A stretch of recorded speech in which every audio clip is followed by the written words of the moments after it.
ಯವೋ ನಾನು ಫಿನಾಲೆ ತಲುಪಿದ್ದೀನಿ ಬೇ ಹೀಗಂತ ಬಿಗ್ ಬಾಸ್ ಸ್ಪರ್ಧಿ ಹನುಮಂತ ಕೂಗಿ ಕೂಗಿ ಹೇಳಿದ್ದಾರೆ, ಖುಷಿಯಿಂದ ಹೇಳಿದ್ದಾರೆ.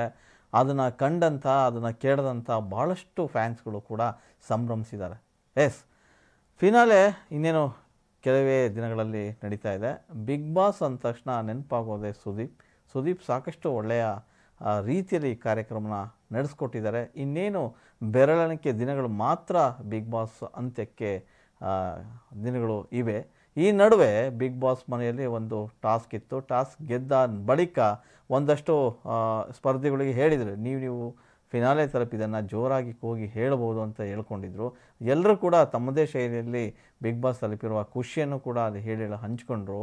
ಒಂದಿಷ್ಟು ಜನ ಈ ಬಿಗ್ ಬಾಸ್ ವೇದಿಕೆ ಸಿಕ್ಕಿದ್ದು ನಮ್ಮ ಅದೃಷ್ಟ, ನಮ್ಮ ಪುಣ್ಯ, ಭಾಳ ಸಂಭ್ರಮ, ಖುಷಿ ಆಗ್ತಿದೆ ಅಂತೆಲ್ಲ ಹೇಳ್ಕೊಂಡ್ರು.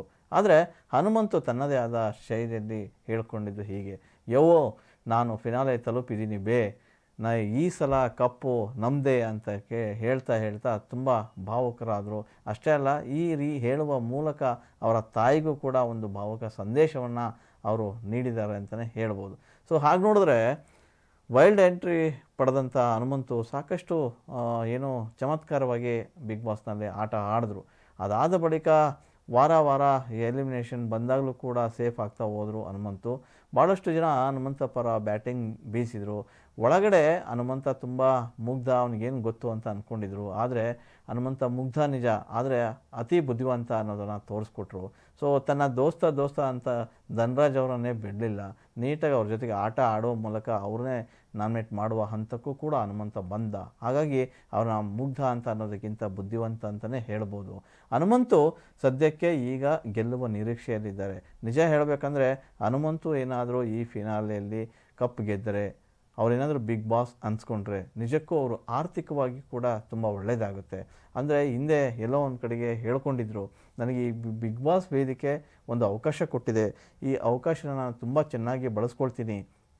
ಒಂದು ವೇಳೆ ಬಿಗ್ ಬಾಸ್ ವಿನ್ನರ್ ಆದರೆ ಹನುಮಂತು ನಿಜಕ್ಕೂ ಅವರ ಆರ್ಥಿಕ ಭದ್ರತೆ ಕೂಡ ಭದ್ರ ಆಗುತ್ತೆ ಅಂತಲೇ ಹೇಳ್ಬೋದು. ಅಂದರೆ ತುಂಬ ಕಡು ಬಡತನದಲ್ಲಿರ್ತಕ್ಕಂಥ ಹನುಮಂತು ಒಬ್ಬ ಕುರಿಗಾಹಿ, ಕುರಿಗಳೇ ತನ್ನ ಬದುಕನ್ನು ಅಂದ್ಕೊಂಡಿರ್ತಕ್ಕಂಥ ಹನುಮಂತು ಆ ಮೂಲಕ ಜೀವನನ ಕಟ್ಕೊಳ್ತಾ ಇದ್ದಾರೆ. ಅವರ ಅಪ್ಪ ಅಮ್ಮ ಕೂಡ ನಿಜಕ್ಕೂ ವಯಸ್ಸಾದಂಥ ವ್ಯಕ್ತಿಗಳು, ಅವರು ಕೂಡ ತುಂಬ ಮುಗ್ಧರು. ಆದರೆ ಮಗನ ಒಂದು ಪ್ರತಿಭೆಗೆ ತುಂಬ ಸಾಥ್ ಕೊಡ್ತಾ ಬಂದಂಥ ಆ ಊರಿನ ಜನ ಕೂಡ ಈಗ ಹನುಮಂತು ಗೆಲ್ಲಬೇಕು ಅಂಥೇಳಿ ಪ್ರಾರ್ಥನೆ ಮಾಡ್ಕೋತಾ ಇದ್ದಾರೆ. ಒಂದಂತೂ ನಿಜ, ಹನುಮಂತನಲ್ಲಿ ಯಾವುದೇ ಕಲ್ಮಶ ಇಲ್ಲ. ನಿಷ್ಕಲ್ಮಶವಾಗಿ ಅವರು ಈ ಬಿಗ್ ಬಾಸ್ ಆಟವನ್ನು ಆಡ್ತಾ ಇದ್ದಾರೆ.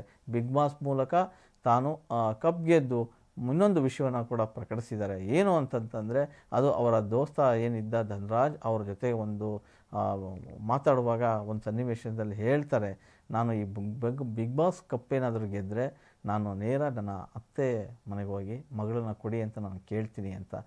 ಇರ್ಬೋದು, ಎಲ್ಲೋ ಒಂದು ಕಡೆಗೆ ಅವ್ರಿಗೆ ಮದುವೆ ಆಗುವ ಆಸೆ ಅಂತೂ ಇದ್ದೇ ಇರುತ್ತೆ ಎಲ್ರಿಗೂ. ಸೊ ಹಾಗೆ ಹನುಮಂತಿಗೂ ಕೂಡ ಇದೆ. ಅದರಲ್ಲೂ ಅತ್ತೆ ಮಗಳ ಮೇಲೆ ತುಂಬ ಆಸೆ ಇದೆ ಅನಿಸುತ್ತೆ. ಯಾವ ಅತ್ತೆ, ಆ ಮಗಳ ಹೆಸರೇನು, ಮಗಳು ಯಾರು, ಯಾರಿಗೂ ಗೊತ್ತಿಲ್ಲ. ಆದರೆ ಸ್ವತಃ ಹನುಮಂತನೇ ಈ ವಿಚಾರವನ್ನು ವ್ಯಕ್ತಪಡಿಸಿದ್ದಾನೆ. ಒಂದು ಕಡೆಗೆ ಧನ್ರಾಜ್ ಅವರು ಹೊರಗೆ ಬಂದಾಗ ಹನುಮಂತು ಅವರ ಬಗ್ಗೆ ಸಾಕಷ್ಟು ಪ್ರೀತಿಯಿಂದ ಮಾತಾಡ್ತಾರೆ. ಹನುಮಂತು ನನ್ನ ದೋಸ್ತ, ಅದರಲ್ಲಿ ಬಿಗ್ ಬಾಸ್ ಮನೆಯಲ್ಲಿ ಇರುವಷ್ಟು ದಿನ ನನಗೆ ಭಾಳ ಆತ್ಮೀಯನಾಗಿದ್ದ, ಅವನು ನನ್ನ ಹತ್ರ ಸಾಕಷ್ಟು ವಿಷಯನ ಹಂಚ್ಕೊಂಡಿದ್ದ, ಅವನಿಗೆ ಮದುವೆ ಆಗುವ ಆಸೆ ಕೂಡ ಇದೆ. ಸೊ ಅವನು ಆ ಕಾರಣಕ್ಕೋಸ್ಕರನಾದರೂ ಬಿಗ್ ಬಾಸ್ ಗೆಲ್ಲಬೇಕು. ಯಾಕೆಂದರೆ ಬಿಗ್ ಬಾಸ್ ಗೆದ್ದರೆ ತನ್ನ ಅತ್ತೆ ಮಗಳನ್ನ ಕೇಳ್ಬೋದು, ಅವರು ಮದುವೆ ಮಾಡಿಕೊಡ್ತಾರೆ ಅಂಥೇಳಿ ಹೇಳ್ತಾ ಇದ್ದ. ಸೊ ಆ ಕಾರಣಕ್ಕಾದರೆ ಅವ್ನು ಬಿಗ್ ಬಾಸ್ ಗೆಲ್ಲೇಬೇಕಂತ ಧನರಾಜು ಕೂಡ ಹೊರಗೆ ಬಂದರೂ ಕೂಡ ಬಿಗ್ ಬಾಸ್ ಗೆಲ್ಲಿ ಹನುಮಂತು ಅನ್ನೋ ಪ್ರೀತಿಯ ಆಶಯ ಮಾತುಗಳನ್ನು ಕೂಡ ಧನರಾಜ್ ಹೇಳ್ಕೊಂಡಿದ್ದಾರೆ. ಎಲ್ಲೋ ಒಂದು ಕಡೆಗೆ ಹನುಮಂತು ಹೇಳಿದಂಥ ಮಾತುಗಳು ಆ ಹುಡುಗಿಯ ಅಪ್ಪ ಅಮ್ಮ ಕೇಳಿಸ್ಕೊಂಡು ಹನುಮಂತು ಗೆದ್ದರೂ ಅಷ್ಟೇ ಗೆಲ್ಲದಿದ್ರೂ ಅಷ್ಟೇ ಕರೆದು ಹೆಣ್ಣು ಕೊಡಲಿ ಅನ್ನೋದು ಕೂಡ ಧನರಾಜ್ ಅವರ ಮಾತಾಗಿದೆ. ಒಂದು ಅರ್ಥದಲ್ಲಿ ಸುದೀಪ್ ಅವರು ಕೂಡ ಲಾಸ್ಟ್ ಏನು ಶೋ ಇತ್ತು, ಶೋ ಟೈಮಲ್ಲಿ ಬಂದಾಗಲೂ ಕೂಡ ಹೇಳಿದರು, ಹನುಮಂತು ನೀನು ಕಪ್ ಗೆದ್ದ ಮೇಲೆ ನಿಮ್ಮ ಅತ್ತೆ ಮಗಳನ್ನ ಮದುವೆ ಆಗ್ತೀಯಾ ಅಂತ. ಸೊ ಇರ್ಬೋದು, ಕಪ್ ಗೆದ್ದರೆ ಅತ್ತೆ ಮಗಳು ಮದುವೆ ಆಗ್ತಾರೆ, ಅವರಿಗೆ ಆರ್ಥಿಕವಾಗಿ ಭದ್ರ ಆಗ್ತಾರೆ. ಒಂದಂತೂ ನಿಜ, ಅವರು ಮದುವೆ ವಿಚಾರ ಪಕ್ಕಕ್ಕೆ ಇಟ್ಟರು ಕೂಡ ಹನುಮಂತಿಗೆ ಖಂಡಿತವಾಗಿ ಆರ್ಥಿಕ ಸಮಸ್ಯೆ ಇದೆ. ಅಂಥವರು ಬಿಗ್ ಬಾಸ್ ಕಪ್ಪನ್ನು ಗೆಲ್ಲಬೇಕು. ಯಾಕಂದರೆ ಅವರಿಗೆ ವಿನಾಕಾರಣ ಗೆಲ್ಲಿಸೋದಲ್ಲ, ಅವರ ಆಟಗಳನ್ನು, ಅವರ ಪ್ರತಿಭೆಯನ್ನು ನೋಡಿ ಇದುವರೆಗೂ ಬಿಗ್ ಬಾಸ್ ಮನೆಯಲ್ಲಿ ಎಂತೆಂಥ ಘಟಾನುಘಟಿಗಳಿದ್ದರೂ ಕೂಡ ತುಂಬ ಏನೋ ತಾಳ್ಮೆಯಿಂದ ತಮ್ಮದೇ ಶೈಲಿಯಲ್ಲಿ ಆಟನ ಆಡ್ಕೊಂತ ಬರ್ತಾ ಇದ್ದಾರೆ ಹನುಮಂತು. ಈ ನಿಟ್ಟಿನಲ್ಲಿ ನೋಡೋದಾದರೆ ವ್ಯಕ್ತಿತ್ವದ ಆಟ ನೋಡಿದ್ರೆ ಅಲ್ಲಿ ಬಹಳಷ್ಟು ಜನ ವ್ಯಕ್ತಿತ್ವದ ಆಟ ಆಡ್ತಾರಾ ಅನ್ನೋದೇ ಒಂದು ಪ್ರಶ್ನೆ ಆಗ್ತಾಯಿದೆ. ಆ ನಿಟ್ಟಿನಲ್ಲಿ ಹನುಮಂತು ನಿಜಕ್ಕೂ ತನ್ನ ಪರ್ಸನಾಲಿಟಿನ ಅಲ್ಲಿ ತೋರಿಸ್ಕೊತಾ ಇದ್ದಾನೆ. ಇರೋ ವಿಷಯವನ್ನು ನೇರವಾಗಿ ಹೇಳ್ತಾನೆ.